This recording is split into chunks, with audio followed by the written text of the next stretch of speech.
चोरी, वो भी अपने घर में। आज डिनर में कढ़ी बना लूँ?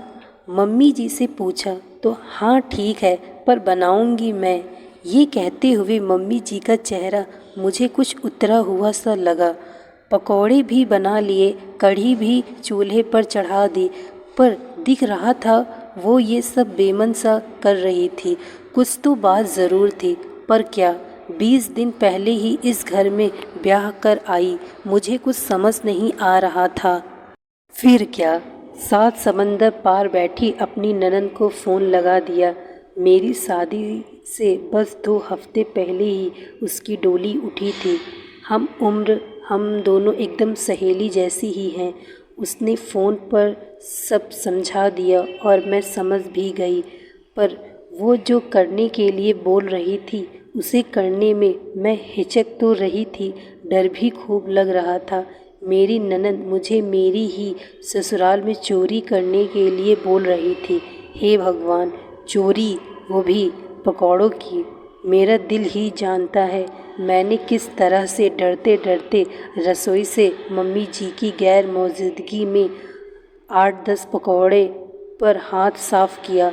अपनी आंचल में पकौड़ों की कटोरी छिपाए मैं ड्राइंग रूम में जा पहुंची, जहां मम्मी पापा जी की गर्मा गर्म बहस चल रही थी। बेचारे पापा जी पकौड़े खाने के लिए रिरिया रहे थे। बस एक 3 दिन से मॉर्निंग वॉक गोल कर रहे हो, एक भी नहीं मिलेगा। और अब तो यहाँ तुम्हारी लाडली बेटी भी नहीं है जो तुम्हें चुरा चुरा कर चोरी छिपे पकौड़े खिलाए।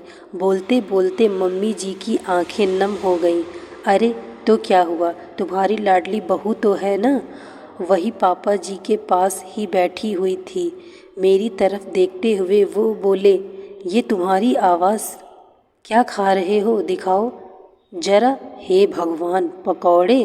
तुम तो यहाँ हो, फिर ये कौन लाया? हैरान परेशान मम्मी जी तो पापा जी की क्लास लेने में जुट गईं। वो गलती मेरी है मम्मी जी, ये पकौड़े मैं ही लाई थी। मुझे आप कुछ अपसेट सी लग रही थी तो मैंने मीता को फ़ोन किया। उसने बोला, मम्मी जी ने मेरी बात बीच में ही काट दी। अच्छा, सब समझ गई। उस चोर ने तुम्हें भी चोरी करना सिखा दिया।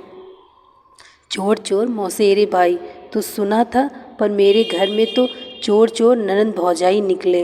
हंसते हुए मम्मी जी अपनी चोर बहू की फलैया लेने लगी।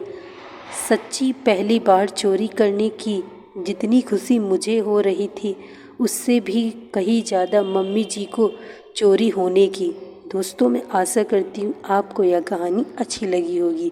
यदि कहानी अच्छी लगी हो तो वीडियो को लाइक तथा चैनल को सब्सक्राइब अवश्य करें। Thank you so much watching this.